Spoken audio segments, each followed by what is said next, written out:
Hello friends, आज हम बात करेंगे उन हक़ के बारे में जो हर इंडियन सिटीजन्स को मिलते हैं, चाहे वो गरीब है, अमीर है, किसी जाति का है, किसी धर्म का है।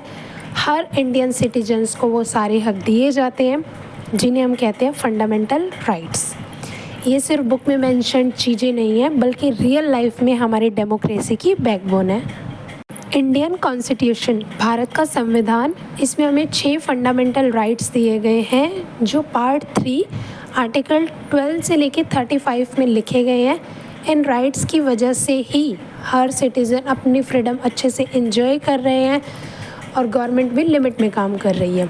तो चलिए शुरू करते हैं सिविक्स का चैप्टर नंबर 5 डेमोक्रेटिक राइट्स, जिसके कुछ टॉपिक हम अपनी पिछली वीडियो में कवर कर चुके हैं और आज हम बात करेंगे हमारे 6 फंडामेंटल राइट्स के बारे में। तो चलिए शुरू करते हैं। तो सबसे फर्स्ट है हमारा राइट टू इक्वालिटी। 14 से लेके 18 तक के आर्टिकल्स इसमें इंक्लूड हैं, जिसमें सबसे पहले हम बात करेंगे आर्टिकल 14 इक्वालिटी बिफोर लॉ के बारे में। एग्जाम्पल से समझते हैं कि अगर कोई मिनिस्टर कोई ट्रैफिक सिग्नल तोड़ता है तो उसे भी चालान देना होगा, जैसे एक आम आदमी को देना होता है। इसका मतलब क्या है? कानून सबके लिए बराबर है, इक्वल है, चाहे वो कोई पॉलिटिशियन लीडर हो, अभिनेता हो या फिर आम आदमी। ठीक है। नेक्स्ट है हमारा no discrimination on ground of religion, place of birth, race, caste and sex. इसका मतलब कि एक गवर्नमेंट स्कूल में एडमिशन लेते टाइम बच्चे की caste, religion, gender, birth place के आधार पे किसी भी बच्चे को मना नहीं किया जाएगा। मीन्स कोई भी इंस्टीट्यूशन एडमिशन या फिर अदर फैसिलिटीज़ देने में जो मैंने आपको बातें बताई कि religion, place of birth, caste, इनको लेके कोई भी भेदभाव नहीं कर सकती। नेक्स्ट आर्टिकल 16 में बताया गया equal opportunity in public employment, means equal opportunity in jobs. Example, अगर एसएससी या फिर यूपीएससी की परीक्षा में कोई भी कैंडिडेट क्वालिफाई करता है तो जॉब उसकी मेरिट लिस्ट के अकॉर्डिंग दी जाएगी, ना कि उसकी कास्ट या जेंडर देख के। मतलब इसका ये है कि गवर्नमेंट जॉब्स हैं जो वो सभी को इक्वल अपॉर्चुनिटी देती है। Next one is article 17 abolition of untouchability, छुआछूत का बहिष्कार। फॉर एग्ज़ाम्पल कि जो दलित कम्युनिटी के, नीची जाति के जो बच्चे होते हैं उन्हें मंदिर में जाने से रोकना, उनके साथ किसी भी तरीके का कोई भी भेदभाव करना कानूनन अपराध है। इंडिया में अनटचेबिलिटी, किसी के साथ ये व्यवहार करना कि तुम इस जाति के हो तो दूर रहो, यहाँ मत आओ, वहाँ मत जाओ, ऐसा कुछ भी, ये पूरी तरह से इंडिया में बैन है, आप नहीं कर सकते ऐसा। Next one is article 18 abolition of titles except academic and military. Means जैसे ब्रिटिश रूल के टाइम राय बहादुर, खान बहादुर जैसे टाइटल्स दिए जाते थे ना पर्सन्स को, बट अभी प्रेजेंट के टाइम में इंडिया में ये सारी चीज़ें बैन हैं। आप अपने सिर्फ एकेडमिक टाइटल्स जैसे कि डॉक्टर, प्रोफेसर या फिर मिलिट्री टाइटल्स, कर्नल, सिर्फ ये वैलिड है। मतलब कोई भी पर्सन सर या किंग जैसे टाइटल नहीं रख सकता अपने नाम के साथ। ओके, ओवरऑल मैं आपको समरी बताऊं इसकी, तो अगर कोई रिच बिजनेसमैन हो या फिर कोई गरीब मजदूर, दोनों के लिए कानून इक्वल है। गवर्नमेंट स्कूल्स में एडमिशन, गवर्नमेंट जॉब में कास्ट या रिलीजन के आधार पर अगर भेदभाव हुआ तो गवर्नमेंट एक्शन ले सकती है। अनटचेबिलिटी और जो ब्रिटिश टाइम के टाइटल्स थे, खान बहादुर, राय बहादुर, ये टाइटल्स अब पूरी तरीके से ख़त्म कर दिए। ठीक है। नेक्स्ट है हमारा राइट टू फ्रीडम। 19 से 22 आर्टिकल्स इसमें हैं। सबसे पहले है हमारा आर्टिकल 19, इसमें हमारे 6 फ्रीडम्स की बात की गई है। Speech, movement, assemble, association, profession and residence. First तो freedom of speech and expression. For example, social media पर आप किसी भी पॉलिसी की पीसफुली आलोचना कर सकते हो आप। जैसे कोई भी स्टूडेंट है वो ट्विटर पर ये कहे कि एजुकेशन सिस्टम में सुधार होना चाहिए, तो ये उसका पर्सनल राइट है। फंडामेंटल राइट में भी गिवन है कि हर पर्सन को बोलने की आज़ादी है, वो कुछ भी कह सकता है। सिर्फ ये होना चाहिए कि आप किसी को गलत नहीं कह रहे हो। ठीक है। नेक्स्ट है हमारा freedom to assemble peacefully. For example, कोई भी फार्मर है या फिर स्टूडेंट है, वो अगर पीसफुली अगर प्रोटेस्ट करना चाहते हैं, धरना प्रदर्शन करना चाहते हैं, तो ये उनका राइट है, कोई उन्हें मना नहीं कर सकता। Next one is freedom to form associations and unions. Teacher का यूनियन बनाना या फिर वर्कर्स का ट्रेड यूनियन बनाना, एकजुट होकर कुछ काम करना, इससे भी कोई किसी को मना नहीं कर सकता। नेक्स्ट है फ्रीडम टू मूव फ्रीली। एक पर्सन मान लो वो दिल्ली में रहता है, दिल्ली उसका घर है, बट अगर वो मुंबई जाना चाहता है घूमने के लिए, गोवा जाना चाहता है, राजस्थान जाना चाहता है, तो कोई भी उसे नहीं रोक सकता। वो बिना रोक टोक के अपने देश में कहीं भी आ जा सकता है। नेक्स्ट है फ्रीडम टू रिसाइड एनीवेयर। अगर कोई पर्सन कश्मीर का है, वो अगर राजस्थान में आकर बसना चाहे तो वो रह सकता, कोई उसे नहीं रोकेगा। And last one is freedom to practise any profession. Example देखिए, अगर कोई लड़की IAS ऑफिसर बनना चाहती है या फिर कोई लड़का अपना खुद का बिजनेस स्टार्ट करना चाहता है, तो सबको फ्रीडम है, अपनी मर्ज़ी जिसमें आपका मन करे आप वो बिज़नेस, वो स्टडी अपनी मर्ज़ी से आप कर सकते हो। नेक्स्ट है हमारा article 20, protection in respect of conviction for offence, no double punishment, no retrospective law, right against self incrimination. इसमें हमारे 3 प्रोविजंस हैं।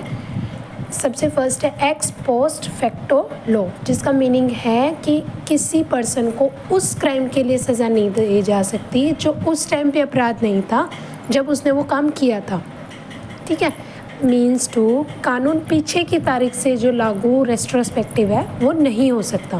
फॉर एग्ज़ाम्पल, मान लो 2024 में आपने फ़ोन में कोई गाना डाउनलोड किया, तब वो क्राइम नहीं था, बट 2025 में एक नया कानून बनाया गया कि ऐसे फ़ोन में कोई भी सॉन्ग डाउनलोड करना क्राइम माना जाएगा। ठीक है, तो उस व्यक्ति को 2024 में किए गए काम के लिए पनिशमेंट नहीं मिल सकती, क्योंकि जब उसने वो काम किया था तब तो वो ऐसी सज़ा वज़ा का कुछ था ही नहीं कि ये लीगल है या इलीगल। 2025 में ये कानून बना ना, अब अगर वो ये काम करता है तो उसे सज़ा हो सकती है, लेकिन पहले जो उसने कर दिया उसके लिए उससे कोई सज़ा नहीं होगी। नेक्स्ट पॉइंट है इसमें डबल जियोपैडी, मीन्स किसी पर्सन को एक ही अपराध के लिए 2 बार सज़ा नहीं हो सकती। Means no person shall be prosecuted and punished for the same offence more than once. अगर आपने कोई क्राइम किया, आप उसकी सज़ा काट चुके, दोबारा ये नहीं है कि 6 महीने बाद दोबारा सरकार का मन किया, चलो आपने ये गुनाह किया था आपको फिर से इसकी सज़ा दी, ऐसा नहीं होता। ठीक उसी तरह अगर किसी चोर को उसकी चोरी की सज़ा मिल गई है और उसने अपनी सज़ा पूरी भी कर लिया, तो उस चोरी के लिए उसे दोबारा जेल भेजना या फिर दोबारा उससे फ़ाइन लेना, ऐसा कुछ भी नहीं हो सकता। नेक्स्ट पॉइंट है हमारा सेल्फ इंक्रिमिनेशन, मीन्स कोई भी पर्सन खुद अपने खिलाफ गवाही देने के लिए मजबूर नहीं किया जा सकता।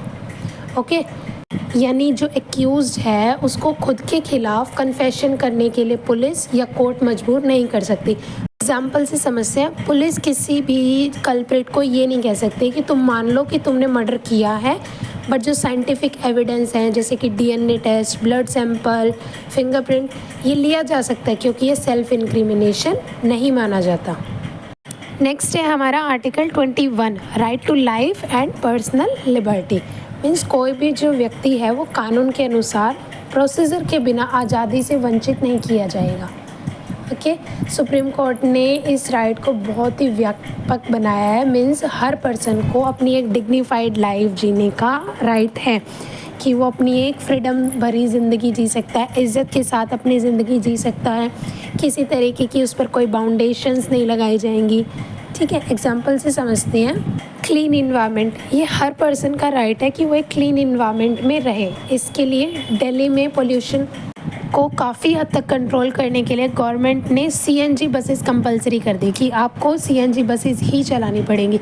ये सिटीजन्स की राइट टू लाइफ का हिस्सा है, क्योंकि सिटीजन्स इसको यूज़ कर रहे हैं, सिटीजन्स के लिए तो चलाई है ना। एक मोड ऑफ ट्रांसपोर्ट किस लिए चलाया जाता है कि पर्सन्स उसका यूज़ करके एक जगह से दूसरी जगह जा सके, तो उसी के लिए गवर्नमेंट की तरफ से CNG बसेस अलॉट की गई हैं कि CNG बसेस चले, जिसकी हेल्प से पर्सन एक जगह से दूसरी जगह ईजिली जा सकता है। और ये हमारा राइट टू लाइफ, एक अच्छी लाइफ, एक बेहतर ज़िंदगी जीने के लिए बहुत इम्पॉर्टेंट है कि हमें क्लीन एनवायरनमेंट में रहें, पोल्यूशन फ्री एरिया में रहें।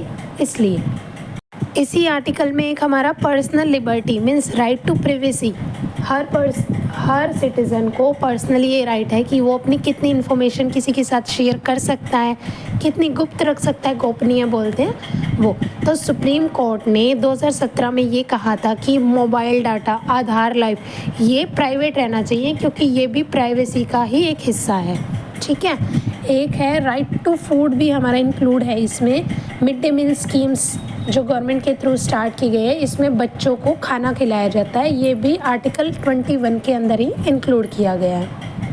नेक्स्ट है हमारा article 21A, right to free and compulsory education. Right to education जिसको हम बोलते हैं, इसका मीनिंग क्या है कि 6 to 14 ईयर्स तक के सभी बच्चों, चाहे वो किसी कास्ट से हो, किसी रिलीजन से हो, बस उनका एज क्राइटेरिया सेट है 6 to 14 ईयर। इन बच्चों को फ्री एंड कंपल्सरी एजुकेशन देना गवर्नमेंट का राइट है। 86th अमेंडमेंट एक्ट जो 2002 में इंक्लूड किया गया था, इसके थ्रू इसको ऐड ऑन किया गया है। एग्जाम्पल से समझते हैं कि अगर कोई भी गरीब बच्चा गवर्नमेंट स्कूल में एडमिशन लेने के लिए जाएगा तो उसे ये कह के कि तुम गरीब हो मना नहीं किया जाएगा, उसे एडमिशन दिया जाएगा। सर्व शिक्षा अभियान, मिड डे मील, ये दोनों ही राइट टू एजुकेशन को लागू करने के लिए ही बनाए गए, ताकि गरीब बच्चों को अच्छी एजुकेशन और अच्छा खाना दोनों चीज़ें ही प्रोवाइड की जा सके। सुप्रीम कोर्ट ने ये भी कहा था कि प्राइवेट स्कूल्स को भी गरीब बच्चों के लिए 25% सीट्स इकोनॉमिकली वीकर स्टूडेंट्स के लिए रिजर्व करनी होगी, RTE एक्ट 2009 के अकॉर्डिंग। नेक्स्ट है हमारा protection in respect of arrest and detention. इसका मतलब क्या होता है, अरेस्टेड पर्सन है जो, उसको भी कुछ राइट्स दिए जाते हैं ताकि जो पुलिस है या फिर स्टेट है उसकी जो फ्रीडम है उसका मिसयूज़ ना कर सके। ठीक है, एग्जांपल से समझते हैं कि अगर पुलिस किसी को भी अरेस्ट करती है तो रूल है 24 आवर्स के बीच में उसको मजिस्ट्रेट के सामने पेश करना ज़रूरी है, कंपलसरी है। आपने किसी को अरेस्ट किया, 24 घंटे के अंदर आपको उसको मजिस्ट्रेट के आगे रखना पड़ेगा कि भाई इस पर्सन को हमने अरेस्ट किया है। अरेस्टेड पर्सन को अपने लॉयर से मिलने का पूरा राइट है। अगर पर्सन बोलता है कि मुझे अपने लॉयर से मिलना है तो आप उस कैंडिडेट को मना नहीं कर सकते उसके लॉयर से मिलने के लिए। एक ये भी है कि मान लो पुलिस ने किसी को चोरी के उसमें पकड़ लिया, ठीक है, चोरी के शक में पकड़ लिया, तो विदाउट रीज़न बताए, विदाउट मजिस्ट्रेट की परमिशन लिए बिना आप उस कैंडिडेट को महीनों तक जेल में नहीं रख सकते। और हमारा जो है प्रिवेंशन डिटेक्शन एक्ट, इसके तहत भी मैक्सिमम 3 महीनों तक ही डिटेंशन हो सकता है। उसके बाद आपको एडवाइज़री बोर्ड की परमिशन लेनी पड़ेगी। अगर आप वो 3 महीने का जो टाइम टेन्योर है उसको एक्सटेंड करना चाहते हो तो एडवाइज़री बोर्ड की परमिशन के बिना आप अपनी मर्ज़ी से एक्सटेंड नहीं कर सकते। अभी जो मैंने आपको एग्जांपल बताया इसमें मैंने एक टर्म यूज़ किया है, प्रिवेंशन डिटेंशन। किसी को पता है क्या होता है? सोचो, मैं बताती हूँ। प्रिवेंशन डिटेंशन मीन्स कि किसी पर्सन को क्राइम करने से पहले ही अरेस्ट कर लेना। मान लो जैसे गवर्नमेंट को डाउट है कि ये पर्सन है जो ये आतंकवादी हमला या फिर दंगे भड़का सकता है, तो ऐसे पर्सन को पुलिस कस्टडी में पहले ही ले सकती है। ठीक है, और जो ये 3 महीने वाला रूल है इसमें बताया गया है कि कॉन्स्टिट्यूशन कहता है कि बिना किसी जुडिशियल रिव्यू, न्यायिक समीक्षा के प्रिवेंशन डिटेंशन जो है वो मैक्सिमम 3 महीने तक हो सकता है। अगर गवर्नमेंट को 3 महीने से ज़्यादा उस पर्सन को अपनी कस्टडी में रखना है तो उसे एडवाइज़री बोर्ड की परमिशन लेनी पड़ेगी। और एडवाइज़री बोर्ड क्या होता है? एडवाइज़री बोर्ड हमारी एक कमेटी होती है जिसमें हाई कोर्ट के जो जजेस हैं वो इंक्लूड होते हैं। बोर्ड ये इंश्योर करता है कि गवर्नमेंट ने जिस पर्सन को अरेस्ट किया है वो सही पर्सन को अरेस्ट किया है और सही रीज़न से अरेस्ट किया है।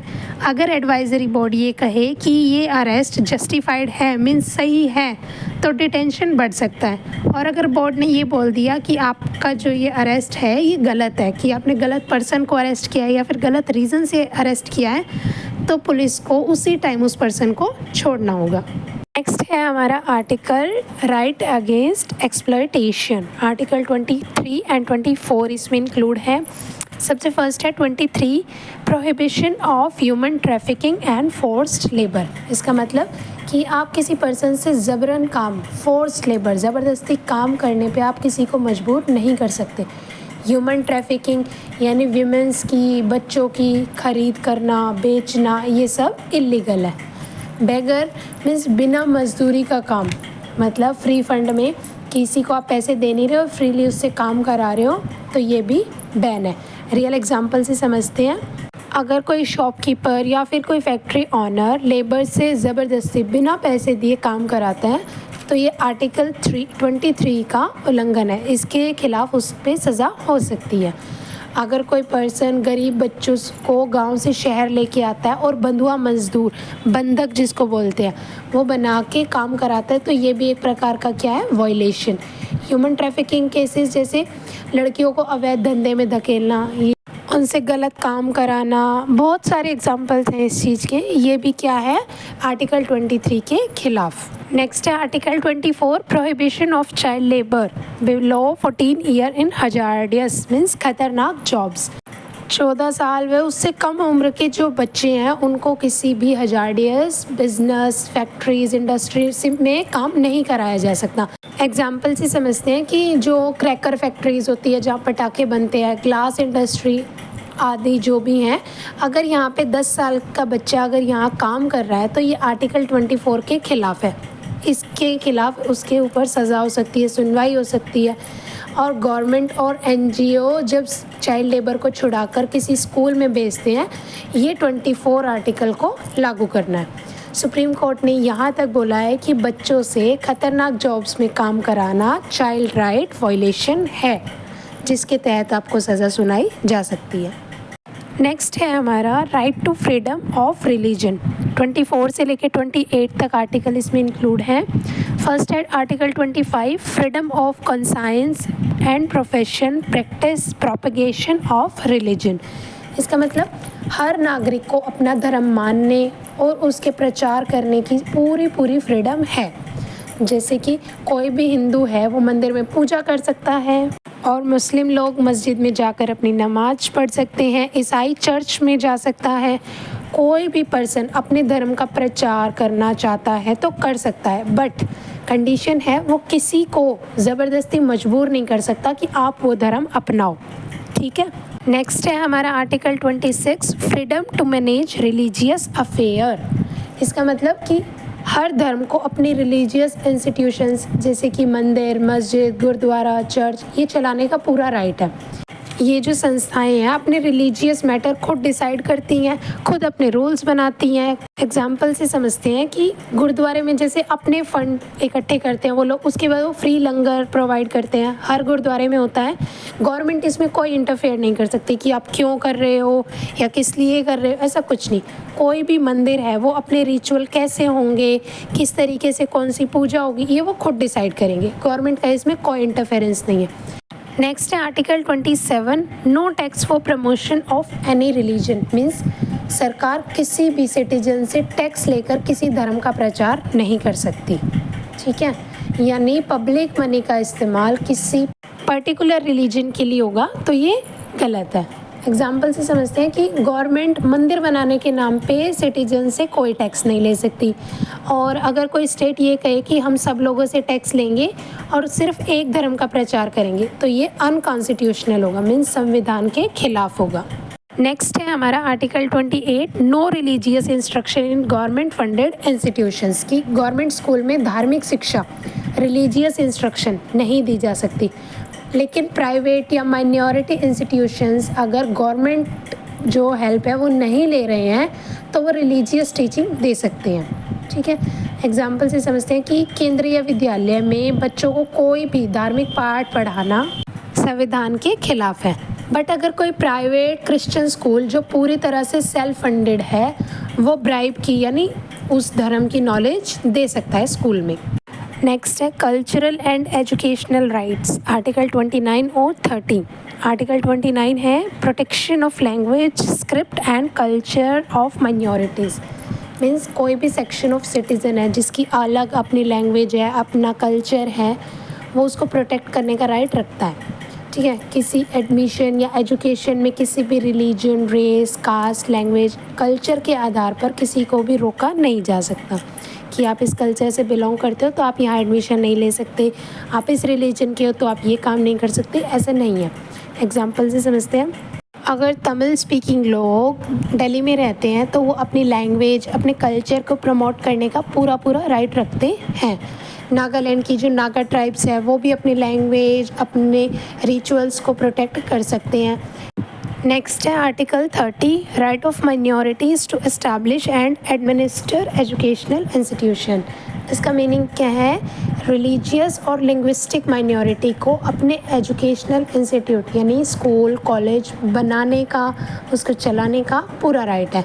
गवर्नमेंट इन जो इंस्टीट्यूशन है इनके एडमिनिस्ट्रेशन में बेफालतू कोई भी इंटरफेरेंस नहीं कर सकती कि आपने क्यों खोला, क्यों बनाया, ऐसा कुछ नहीं। इसका एक इम्पॉर्टेंट एग्जाम्पल है एस.टी. स्टेफन कॉलेज दिल्ली में। ये क्रिश्चियन माइनॉरिटी इंस्टीट्यूशन है जिसे अपनी एडमिशन पॉलिसी बनाने का पूरा राइट है। और एक है AMU अलीगढ़ मुस्लिम यूनिवर्सिटी, मुस्लिम माइनॉरिटी द्वारा सिचुएटेड ये एक इंस्टीट्यूट है जो अपने मैनेजमेंट और एजुकेशन सिस्टम को पूरी तरीके से खुद कंट्रोल करता है। आर्टिकल 31 राइट टू प्रॉपर्टी, संविधान के जो स्टार्टिंग का टाइम था 1950, इसमें राइट टू प्रॉपर्टी को भी फंडामेंटल राइट यानी आर्टिकल 31 माना गया था, जिसका मतलब था कि गवर्नमेंट किसी भी सिटीजन की प्रॉपर्टी उसकी परमिशन के बिना नहीं ले सकती। बट बहुत सारे डेवलपमेंट प्रोजेक्ट लाइक डैम वगैरह बनाना, तो ये जो राइट था ये एक बाधा बन रहा था। इस वजह से 1978 में राइट टू प्रॉपर्टी को फंडामेंटल राइट से हटा दिया गया और इसे कॉन्स्टिट्यूशन के आर्टिकल 300A में रखा गया, जहाँ पर ये मेंशन है कि no person shall be deprived of his property save by authority of law. अब राइट टू प्रॉपर्टी सिर्फ एक लीगल राइट है, न कि फंडामेंटल राइट। लास्ट है right to constitutional remedy. Doctor Bhimrao Ambedkar ने इसे heart and soul of Indian constitution कहा है, जिसका मतलब कि अगर आपके फंडामेंटल राइट्स के साथ कोई भी उल्लंघन कर रहा है, कोई उनका मिसबिहेव कर रहा है, तो आप सीधे सुप्रीम कोर्ट या फिर हाई कोर्ट में जाकर न्याय मांग सकते हैं आर्टिकल 226 के तहत। एग्जाम्पल से समझते हैं Maneka Gandhi versus union of India 1978। Government ने मेनका गांधी का पासपोर्ट विदाउट रीज़न बताए जब्त कर लिया था और तब मेनका गांधी ने आर्टिकल 32 के तहत सुप्रीम कोर्ट में याचिका दायर की। कोर्ट ने कहा राइट टू ट्रैवल अब्रॉड भी आर्टिकल 21 यानी राइट टू लाइफ का एक पार्ट है। आगे देखते हैं फंडामेंटल राइट्स की सुरक्षा के लिए आर्टिकल 32 में सुप्रीम कोर्ट और आर्टिकल 226 में हाई कोर्ट को ये पावर दी गई है कि वे 5 तरह के रिट्स जारी कर सकते हैं। अब मैं आपको हर रिट को एक सिंपल लैंग्वेज विद एग्जांपल आपको बताती हूँ, जिसमें सबसे फर्स्ट है habeas corpus means produce the body. Means अगर किसी को गैर कानूनी तरीके से अरेस्ट किया या फिर कस्टडी में रखा गया तो कोर्ट आदेश देगा कि उस पर्सन को तुरंत कोर्ट के सामने पेश किया जाए और सही रीज़न बताया जाए कि किस वजह से इसे कस्टडी में लिया गया या फिर अरेस्ट किया गया।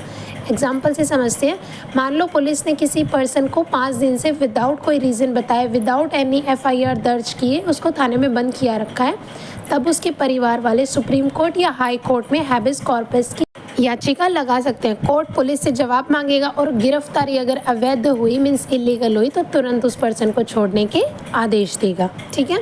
सेकेंड रिट है हमारी मैंडेमस यानी वी कमांड। मीन्स कोर्ट सरकार या फिर किसी भी सरकारी ऑफिसर को आदेश देता है कि वो अपनी लीगल ड्यूटी को पूरा करे। मीन्स जिसको जो काम अपॉइंट किए गए हैं, जैसे कि होता है स्कॉलरशिप वगैरह देने का काम अगर किसी को दिया गया तो वो उस काम को पूरा करे। एग्जाम्पल से समझते हैं, मान लो कि किसी ऑफिसर को SC या फिर ST कैटेगरी वाले सभी स्टूडेंट्स को स्कॉलरशिप बांटने का काम दिया गया, बट वो जानबूझ के उसको डिले कर रहा है। तब जो स्टूडेंट्स हैं वो मैंडेमस रिट लगाकर कोर्ट से आदेश दिलवा सकते हैं कि ये ऑफिसर अपना काम ठीक ढंग से नहीं कर रहा, तो इसे ऑर्डर दिए जाए कि ये अपना काम सही तरीके से करे। थर्ड रिट है हमारी प्रोहिबिशन, टू प्रोहिबिट, रोकना किसी चीज़ को। मीन्स हाई कोर्ट या सुप्रीम कोर्ट किसी भी निचली कोर्ट, अदालत या ट्रिब्यूनल को रोक सकता है जब वो अपनी पावर से बाहर जाकर किसी केस को सुनने की कोशिश करते हैं। ठीक है, मतलब ये है कि जो डिस्ट्रिक्ट कोर्ट है वो अब बॉर्डर डिस्प्यूट्स वगैरह हैं इनके फैसले थोड़ी सुनाएगा, जिसका जो काम है वो उसी को करना। से समझते हैं कि अगर कोई डिस्ट्रिक्ट कोर्ट किसी ऐसे केस को सुनने लगे जो केवल हाई कोर्ट के ज्यूरिसडिक्शन में आता है, मीन्स सिर्फ उन्हीं के अधिकार क्षेत्र में आता है, तो हाई कोर्ट प्रोहिबिशन रिट जारी करके डिस्ट्रिक्ट कोर्ट को वो काम करने से रोक सकता है। नेक्स्ट रिट है हमारी सर्टियोरी, मीन्स टू बी सर्टिफाइड, किसी चीज़ को सही करना।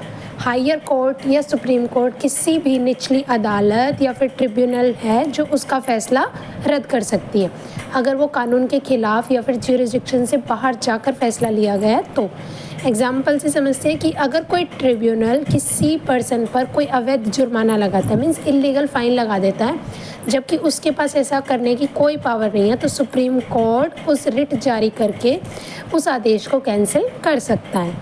लास्ट है हमारी quo warranto, by what authority, किस अधिकार से आपने ये काम किया। क्वेश्चनिंग करना मीन्स अगर कोई पर्सन गैर कानूनी तरीके से किसी भी पब्लिक ऑफिस पर बैठा है तो कोर्ट उससे पूछेगा कि वो किस अधिकार से उस पद पर बैठा है।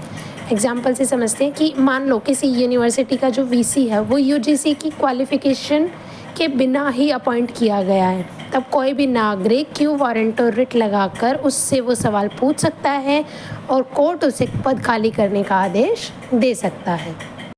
ये थे हमारे फंडामेंटल राइट्स जो हर इंडियन सिटीजन्स को मिले हुए हैं इंडियन कॉन्स्टिट्यूशंस की बदौलत। बाकी के टॉपिक्स बचे हुए जो हैं हमारे 2 टॉपिक्स आई गेस रहते हैं, ये हम करेंगे कल हमारे नेक्स्ट वीडियो में। अभी के लिए इतना ही, तब तक के लिए हंसते रहिए, मस्त रहिए, खुश रहिए, bye bye and don't forget to like, share and subscribe to my YouTube channel which is back to school. Bye bye.